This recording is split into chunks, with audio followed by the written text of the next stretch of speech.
Estamos online! Olá, pessoal! Boa noite, boa quinta-feira. Para você que está chegando agora, bem-vindo. Vamos lá, né? Vamos com tudo. Estamos aí nesse processo rumo à aprovação e vamos com tudo, né? Estamos no caminho certo, ok?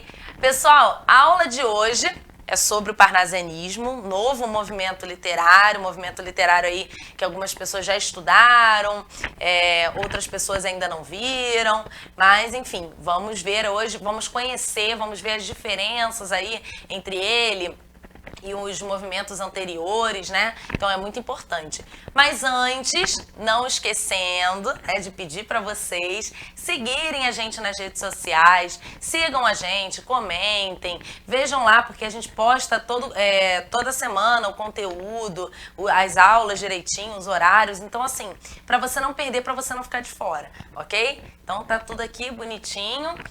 Bom, vamos seguir. A aula de hoje, o objetivo da aula de hoje é conhecer o parnasianismo e refletir sobre esse movimento literário. É um movimento que teve aí, né, é um movimento bem diferente do que a gente estava vendo antes, né? A gente estava estudando realismo, naturalismo, né? Vimos que o naturalismo e o realismo, por causa da ciência, né, do cientificismo, eles acabam dialogando, mas esse movimento aí é diferente, é um movimento um pouco diferente aí do que a gente estava acostumado, e vamos ver por quê, tá? Para começar, a gente tem aí um quadro, né, de Andrea Appiani, tá? O nome do quadro é Parnaso, tá? E aí tem, né, coloquei para vocês, em 1866 foi publicada na França uma antologia de poesia intitulada Le Parnasse Contemporain, né? Enfim, estou aqui com o meu francês maravilhoso. O Parnaso contemporâneo origina-se de Parnassos, né, região montanhosa na Grécia. Então, esse nome parnasianismo vem, né, dessa antologia de poesia, tá? E essa palavra, ela veio aí justamente da região montanhosa da Grécia, tá? Então, por isso que a gente tem aí o nome Parnaso, tá? Mas por quê? Vamos ver aí o que tem a ver com a Grécia, o que tem a ver, qual o sentido, né? A gente pode ver, só voltando aqui rapidinho, a gente tem a imagem, né? Uma imagem muito clara, uma imagem bela, né? Traz aí uma certa leveza, uma certa beleza pra gente, e isso tem a ver com o movimento, tá? Contexto histórico. Primeiro a gente precisa analisar o que estava acontecendo ali, né, naquela época, final do século XIX, para a gente entender. Professora, mas a gente já viu, né, no realismo, no naturalismo, então quer dizer que o parnasianismo também tem ciência, também tem, né, uma literatura engajada que fala da sociedade? Então, nada a ver. Vamos ver aí. Bom, surgiu na França, né, esse movimento, tá? No final do século XIX. É uma oposição ao realismo e ao naturalismo, tá? Porque a gente tem agora uma arte que se distancia dessas pautas sociais, dessas questões sobre a sociedade, né, sobre os conflitos, as relações conflituosas, traição, ganância. A gente vai se distanciar de tudo isso agora, tá? Gênero lírico como principal manifestação. O parnasianismo, né, a gente vai olhar a poesia, tá? Porque é a poesia que fez o parnasianismo, tá? E aí a gente tem, o nome foi dado em razão a de uma antologia publicada em 3 volumes, tá? Sendo o primeiro em 1866, intitulada, né, Parnaso Contemporâneo. Então a gente tem esse pano aí de fundo para iniciar esse movimento literário. Bom, ideia de arte pela arte é a primeira ideia que você tem que ter do parnasianismo, tá? arte pela arte. Quando a gente fala de parnasianismo, a gente fala de arte pela arte. O preceito de arte pela arte, cuja operação dar-se-á, olha que chique a mesóclise, né? Porque a gente está falando de um movimento bem erudito, a gente vai entender. Bom, o preceito da arte pela arte, cuja operação dar-se-á por meio de normas rígidas e inacessíveis para o leitor comum, o qual precisaria iniciar-se naquela linguagem parnasiana, a bem de tornar-se um homem culto, um homem letrado. Né? Então, ela se dá por normas rígidas, né? Distantes do público mais comum, né? Das pessoas não letradas, tá? E aí, seguindo, né? A gente tem essa preocupação, né? Peraí, aqui. É um homem culto, bem letrado. Isso serviu como um símbolo da nossa elite, que procurava se identificar com a cultura tanto erudita quanto a europeia. Então, a nossa elite estava muito preocupada em seguir os moldes europeus, né? Então, a gente tem aí uma certa influência, tá? Então, normas rígidas de compor, a gente vai ver isso. A gente tem muita a forma fixa do poema, que é o soneto, a gente vai ver. Vocabulário rebuscado, tá? Símbolo de acesso à cultura apenas para a elite.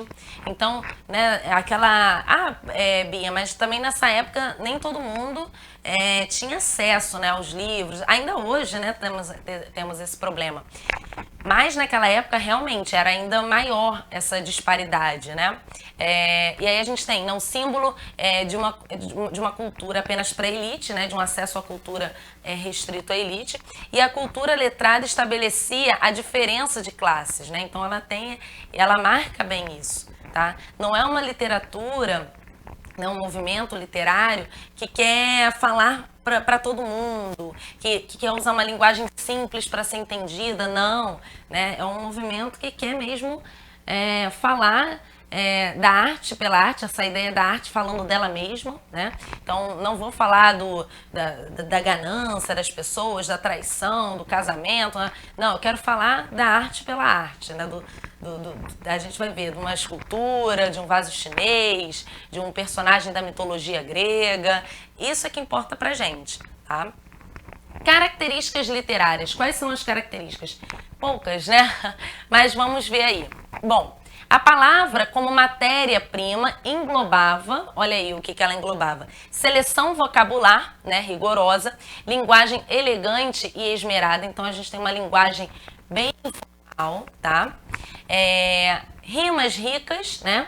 Então são palavras que rimam e pertencem a diferentes classes, né? Classes gramaticais diferentes, tá? Como assim? Por exemplo, a palavra não, que é um advérbio, e aí, né, você colocar no final do verso e em seguida colocar a palavra, né, o verbo são, né? Eles são, tá? Então você tem classes diferentes, né? Um advérbio e um verbo rimando. Tá? Então são rimas ricas. Rimas pobres, palavras que rimam, pertencem à mesma classe gramatical. Então, por exemplo, né, tecer e crer, né? Então, quer dizer, o verbo tecer e o verbo crer. Tá? Então a gente tem aí verbos, né? São palavras pertencentes então à mesma classe gramatical. Rimas raras também, né? As palavras têm terminações incomuns em relação à correspondência sonora usual dos verbos. Então, assim, são palavras também rimas raras, né? Rimas que não são muito, que não são muito fáceis de identificar. Tá? E aí fica possível trazer essa referência quando a gente lê, né? Em voz alta, assim, que a gente percebe o som, mas é uma rima um pouco diferente, um pouco rara mesmo, né? Que ela é diferente, ela é incomum, né? Rima métrica rigorosa, versos alexandrinos, né? 12 sílabas, e decassílabos, 10 sílabas, tá? Como assim, professora? Então, 12 sílabas, então eles contavam as sílabas. A gente tem que também chamar atenção para esse detalhe. E aí a gente não vai também a se aprofundar aqui na sílaba métrica, porque isso não é interessante para a gente, para o Enem. né? O Enem não é uma prova que vai cobrar isso, tá? Quantas sílabas métricas há no poema, no soneto e tal. A gente não tem. Mas é importante a gente entender que foi um movimento tão rigoroso, né? Não só com as rimas, mas também com a métrica, tá? E aí, o que são versos alexandrinos? São versos de 12 sílabas, tá? Então, cada versinho do poema, né, a gente viu, cada linha do poema possuía 12 sílabas, tá? E essas sílabas, elas são de acordo com o som. Não tem a ver com aquela sílaba que a gente aprende, a divisão silábica que a gente aprende na escola, né? A divisão como... vamos supor, né? Casa, né? Não tem essa divisão. A gente tem mesmo um outro modo, um modo sonoro de dividir a sílaba. Então é mais difícil, né? É um pouco mais complexo. Mas então os versos alexandrinos são de 12 sílabas e os versos decassílabos de 10 sílabas, tá? Então temos aí também, né, essa diferença, tá? Bom, largo uso de forma fixa, preferência pelo soneto, né? O que é o soneto? O soneto, gente, é uma forma fixa, né? A gente chama isso porque ele tem exatamente 14 versos, tá? São 2 quartetos e 2 tercetos, tá? Bia, como assim? O que são 2 quartetos e 2 tercetos? Né? A gente até viu em algumas aulas, mas não custa lembrar aqui porque é muita coisa, né? Então, vamos lá. 2 quartetos e 2 tercetos. 2 estrofes, tá? Estrofe, grupinho de verso. Então, a gente tem 2 quartetos, 2 estrofes de 4 versos, tá? Então, quase que eu errei aqui. 2 estrofes de 4 versos. E 2 tercetos, 2 estrofes de 3 versos, tá? Então, é isso aí. Bom, lá aí a preferência do soneto, chave de ouro. O último verso fecha a composição de modo a sintetizar o desenvolvimento do soneto. Então tem sempre esse desfecho, que é o último verso, tá? Esse último verso ele conclui o pensamento, tá? Bom, tais características geravam o formalismo, o rigor e a perfeição formal, né? Então é uma característica aí, é muito marcante isso. Tá? É uma arte bem elitizada, bem formal, né? Não tem essa liberdade que a gente vai ver depois em outros movimentos, tá? Então é diferente. Vamos ver aí, olha aí, vaso chinês, né?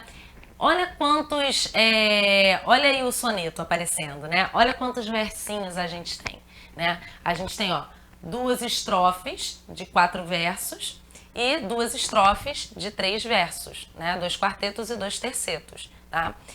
Bom, vamos lá. Vaso chinês, né? E aí, vamos ver aqui, mais um pouquinho. Estranho mimo aquele vaso, viu casualmente uma vez de um perfumado contador sobre o mármore luzidio, entre um leque e o começo de um bordado. Fino artista chinês, enamorado, nele pusera o coração doentio, em rubras flores de um sutil lavrado, na tinta ardente de um calor sombrio. Mas talvez, por contraste à desventura, quem o sabe, de um velho mandarim, também lá estava a singular figura. Que arte em pintá-la!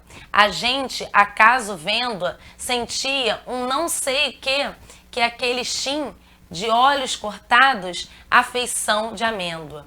Olha que imagem, né? Ele traz aí pra gente, né? Ele traz a imagem do vaso, né? Ele tá analisando aí pra gente o vaso chinês, né? Então ele tá olhando, então o poeta, nesse movimento literário, ele vai olhar pro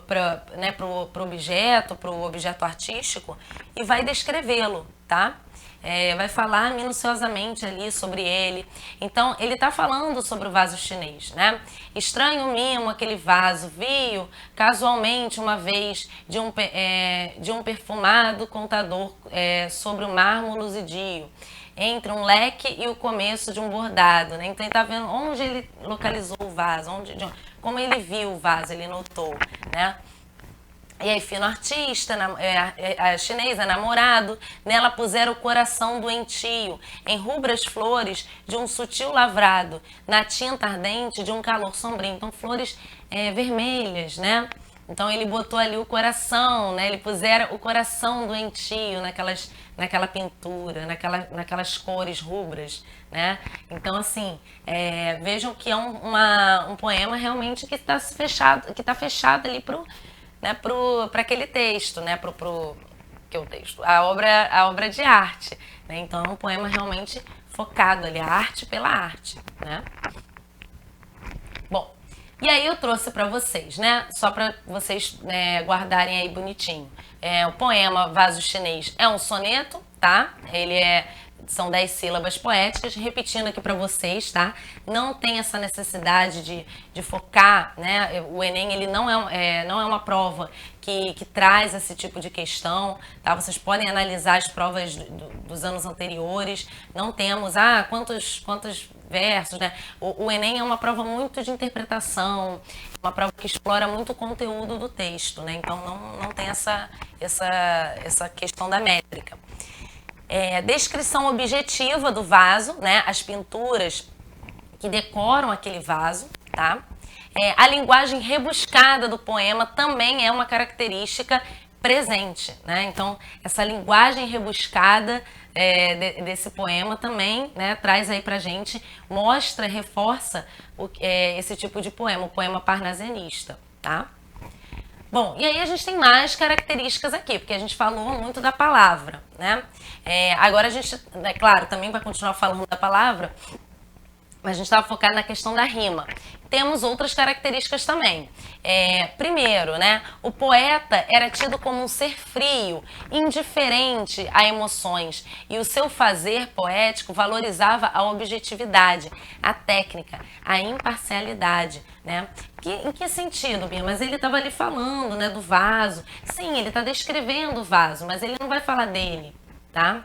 Ele está trazendo a visão, ele quer que você veja a beleza daquela obra, tá? E é isso também, tá, gente? É uma arte também, não focada uma arte crítica, eu vou falar de né, vamos supor, se fosse hoje em dia o parnasianismo, então vou focar no grafite, vou olhar um muro e falar sobre aquela obra. Não, né? O parnasianismo, ele não jamais é falado, né, do grafite. Ele vai falar de uma obra considerada bela, né? Uma obra considerada ali de valor para a elite, né? Uma obra de verdade, né? Então tem também essa questão, tá?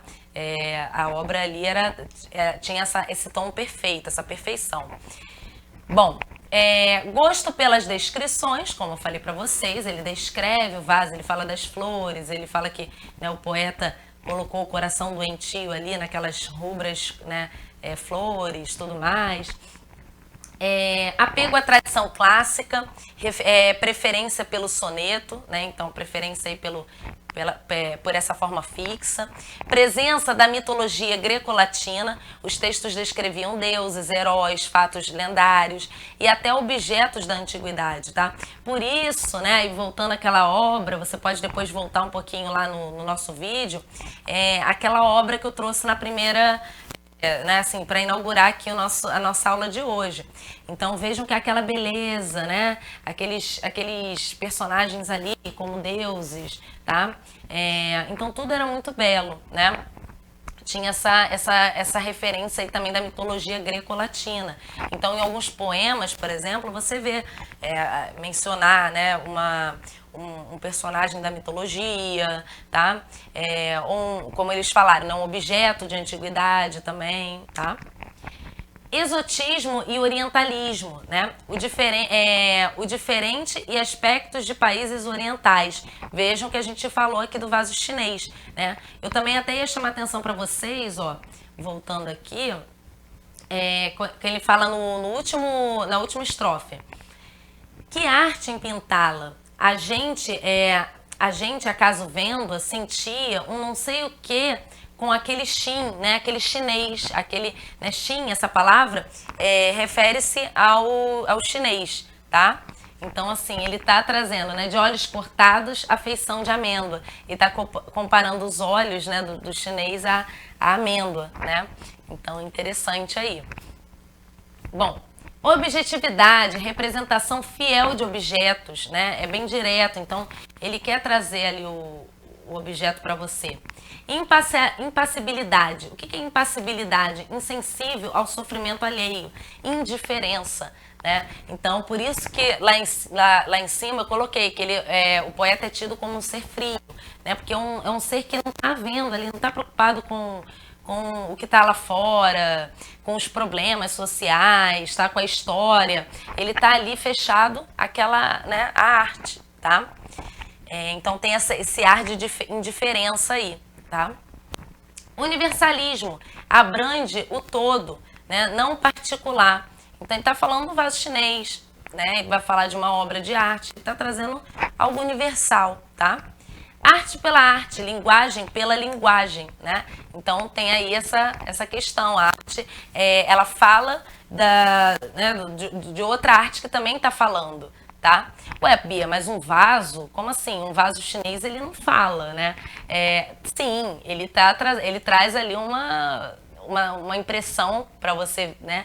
Para você quando olha, enfim. Você olha um quadro, uma escultura, você tem a sua impressão, o que despertou em você. E aí o poema ele também está trazendo né, a impressão dele sobre aquela obra, tá? Então, arte pela arte, foca nessa expressão que é isso, tá? E aí a gente tem os poetas, os principais escritores, ok? A gente tem Francisca Júlia, tá?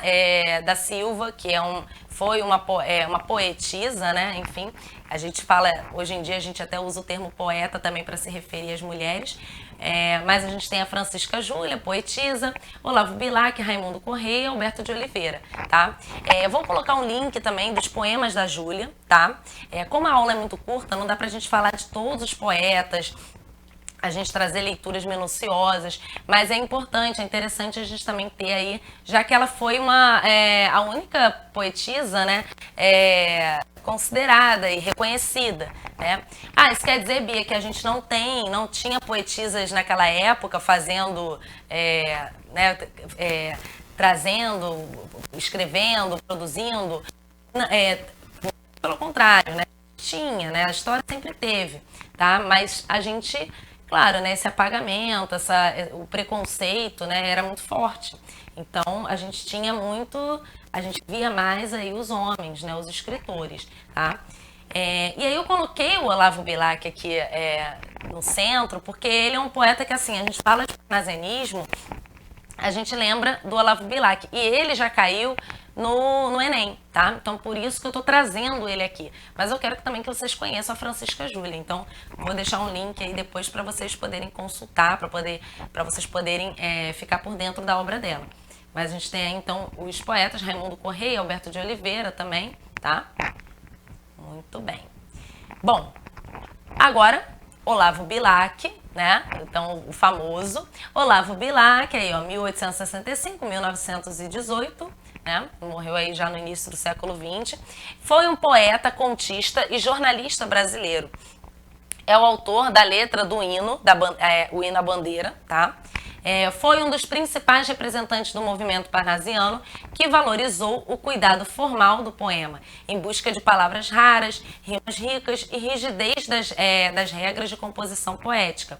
É membro fundador da Academia Brasileira de Letras, tá? Então, olha a importância aí do Olavo Bilac, tá? E aí a gente vai ao primeiro poema, né? A um poeta, tá? Vamos ler aí. Bia, um soneto, já sem identificar. Exatamente, tá certo, tá correto, tá? Por que é um soneto? Porque tem 2 quartetos e 2 tercetos, né? Muito bem. Vamos ler agora aí A um Poeta. Longe do estéril turbilhão da rua, Beneditino escreve. No aconchego do claustro, na paciência e no sossego, trabalha e teima e lima e sofre e sua. Mas que na forma se disfarce o emprego do esforço e trama viva se construa de tal modo que a imagem fique nua, rica, mas sóbria, como um templo grego. Não se mostre na fábrica o suplício do mestre, e natural o efeito agrade sem lembrar os andaimes do edifício. Porque a beleza, gêmea da verdade, arte pura, inimiga do artifício, e a força e a graça na simplicidade. Olha aí, né? Vamos analisar que a gente tem várias características pertencentes aí ao parnasianismo, né? Temos a primeira, né, que ele fala da escrita, tá? Na verdade, esse poema é todo pautado aí, se volta a falar sobre a escrita, o fazer poético, né? E a gente tem, então, nessa primeira estrofe, a gente tem, então, no aconchego do claustro, na paciência, no sossego. Então, o poeta, ele escreve super, né, enclausurado, fechado lá na sua, né, no seu texto. E ele fala, olha aí, ó, essa repetição do conectivo E, né? Trabalhe, teme, lima e sofre sua, né? Então, mostra bem o cansaço, tá? Bom, aí seguindo, aí a gente vai lá pro finalzinho, que ele fala, finalzinho não, a gente tem a segunda estrofe, o último versinho que diz o seguinte: rica, mas sóbria, como um templo grego, né? Então, olha aí a referência do templo grego, né? Ele sendo, a rima, né, sendo comparada ao templo grego. Tá? E aí ele fala, não se mostre na fábrica o suplício do mestre, e natural o efeito agrade sem lembrar os andaimes do edifício. Então, é claro, né, que a beleza, ela esconde todo o sacrifício. Né? Para sair aquele texto ali, aquele poema, foi suado, mas isso não vai ser visto no poema só é visto a beleza, tá? Sem lembrar os andaimes do edifício, né? Então, assim, é isso, ninguém vai ver os andaimes do edifício. Porque a beleza gêmea da verdade, olha aí a metáfora, né? Arte pura, inimiga do artifício, né? Arte pura, inimiga do trabalho, né? É a força e a graça na simplicidade. Então, tudo a ver com o parnasianismo, né? Bom, seguindo aí, temos a Via Láctea, né? E aí, esse poema, vamos ver também para depois a gente comentar. Ora direis, ouvir estrelas, certo perdeste o senso. E eu vos direi, no entanto, que para ouvi-las, muita vez desperto e abro as janelas pálido de espanto. E conversamos toda a noite, enquanto a Via Láctea, como um palho aberto, cintila. E ao vir do sol, saudoso em um pranto, lindas procuro pelo céu deserto. Direis agora, tresloucado amigo, que conversas com elas? Que sentido tem o que dizem quando estão contigo? E eu vos direi, amai para entendê-las, pois só quem ama pode ter ouvido capaz de ouvir e de entender estrelas. Olha, né, que fofo. É interessante esse poema. Esse poema aí, ele pega a gente porque você olha e você fala... Ué, mas ele tá falando de amor, né? Ele fala aí que para você entender as estrelas, né, você precisa amar. E só quem ama pode ter ouvido capaz de ouvir e de entender estrelas. Olha aí, é um poema bonitinho para você mandar aí para pessoa que você gosta, né? Já dá aquela indireta, fala, não, só tô estudando parnasianismo, né? Mas por que eu falei isso? Porque olha só, por que eu falei da temática dele? Apesar dos dois poemas apresentarem uma forma fixa, que é o soneto, a temática diverge, né?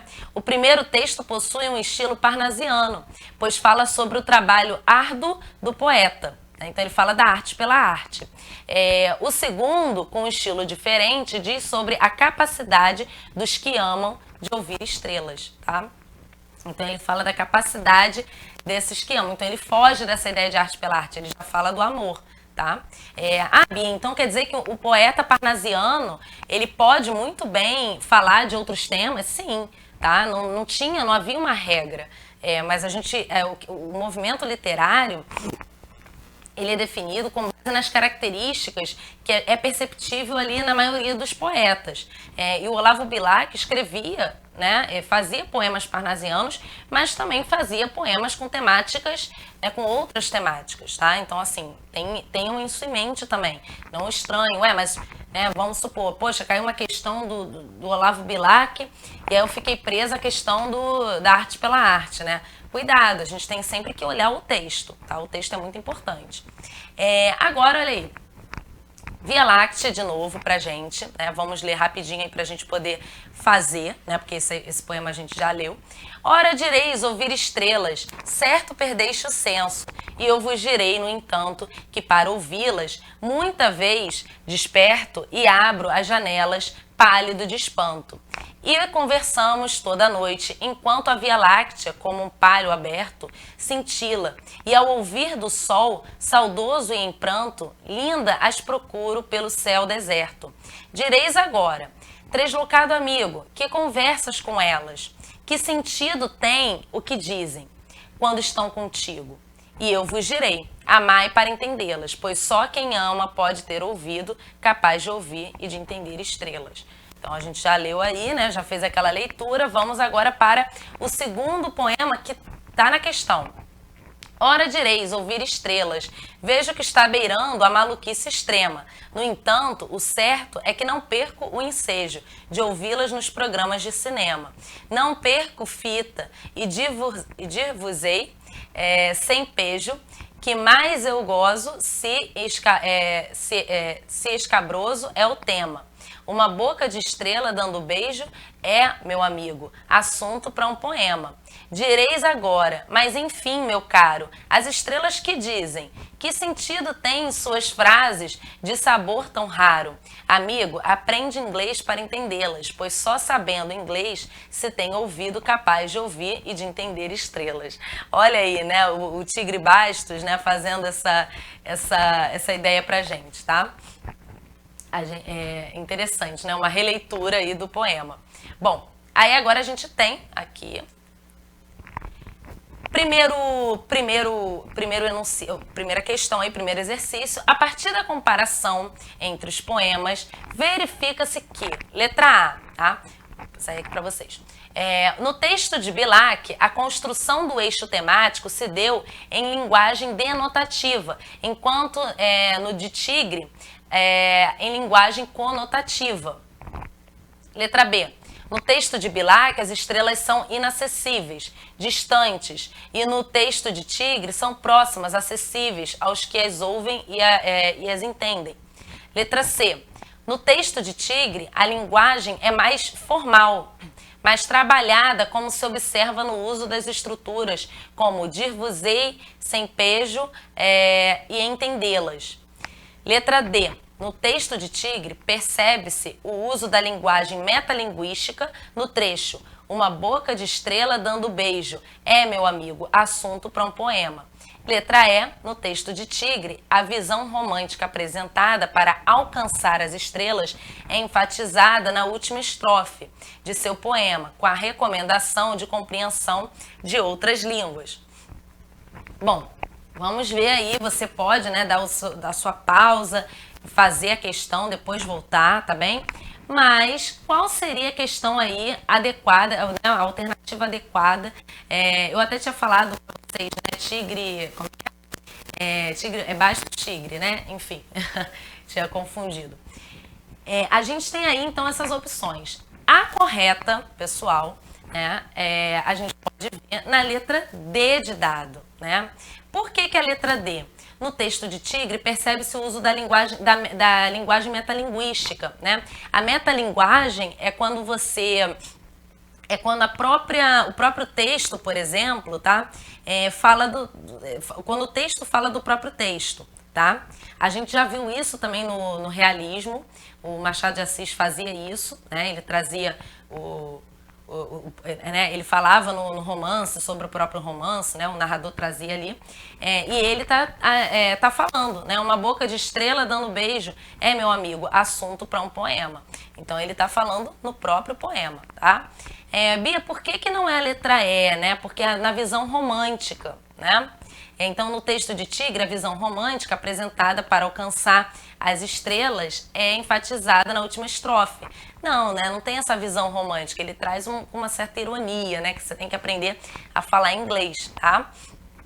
Então, poderia surgir uma dúvida aí talvez, entre a D e a E, tá? E aí eu coloco já para você, tá? Bom, deixa a gente agora passar. Exercício 2, temos aí um poema do Olavo Bilac que diz o seguinte, A Pátria, né? ama com fé e orgulho a terra em que nasceste. Criança, não verás nenhum país como este. Que céu, que mar, que rio, que floresta, a natureza aqui perpetuamente em festa, é um seio de mãe a transbordar carinhos. Vê que vida há no chão, vê que vida há nos ninhos, que se balançam no ar entre os ramos inquietos. Vê que luz, que calor, que multidão de insetos. Vê que grande extensão de matas onde impera fecunda e luminosa a eterna primavera. Boa terra jamais negou a quem trabalha o pão que mata a fome, o teto que agasalha. Quem com o seu suor a fecunda e umedece, vê pago o seu esforço e é feliz e enriquece. Criança, não verás país nenhum como este. Imita na grandeza a terra em que nasceste. Então ele está trazendo aí pra gente a visão aí da terra, do orgulho. E agora a gente vai ver aí então o enunciado. Publicado em 1904, o poema A Pátria harmoniza-se com um projeto ideológico em construção na Primeira República. O discurso poético de Olavo Bilac ecoa esse projeto na medida em que, letra A paisagem natural ganha contornos surreais, como o projeto brasileiro de grandeza. Letra B, a prosperidade individual, como a exuberância da terra, independente de políticas de governo. Letra C, os valores afetivos atribuídos à família devem ser aplicados também aos ícones nacionais. Letra D, a capacidade produtiva da terra garante ao país a riqueza que se verifica naquele momento. Letra E, a valorização do trabalho passa a integrar o conceito de bem-estar social experimentado. Bom, e aí ele fala dessa ideia da nova república, né? Então, o contexto da Primeira República, perdão. É um contexto histórico, né? Que o Brasil sai aí já tinha saído aí da monarquia, né? E instalou-se uma república. E aí, qual seria, né, o discurso poético? Aí, vamos focar no que o enunciado está pedindo. O discurso poético de Olavo Bilac ecoa esse projeto na medida em que temos aí a resposta, letra B de bola, tá? A prosperidade individual com a exuberância da terra, independente de políticas de governo, né? Então, a prosperidade individual, ele fala do ser que trabalha e que colhe os frutos, né? A exuberância da terra também, então veja que mata, né, que terra, que céu, tá? Então essa exuberância toda, né? Então a gente tem aí, independente de política de governo, ali ele não menciona, ele não faz referência ali à política de governo, ele traz apenas, ele enaltece a terra e fala o quanto você trabalhando você consegue a recompensa, tá? Então por isso aí a letra B de bola, ok? Bom, gente, temos então o nosso gabarito, tá? Para você printar, para você refazer os exercícios. Lembrando, tá com dúvida? Manda pra gente, bota aí nos comentários, tá? Que eu respondo, tranquilo, ok? Bom, pessoal, vamos ficando por aqui. Temos aqui as redes sociais, não deixem de nos seguir, tá? Sigam, compartilhem, mandem para o amigo, para a amiga, para estudar para a prova, para estudar para o Enem, enfim, tudo aí para vocês para ajudar, ok? Então, gente, beijo, boa semana, bom restinho de semana e até semana que vem.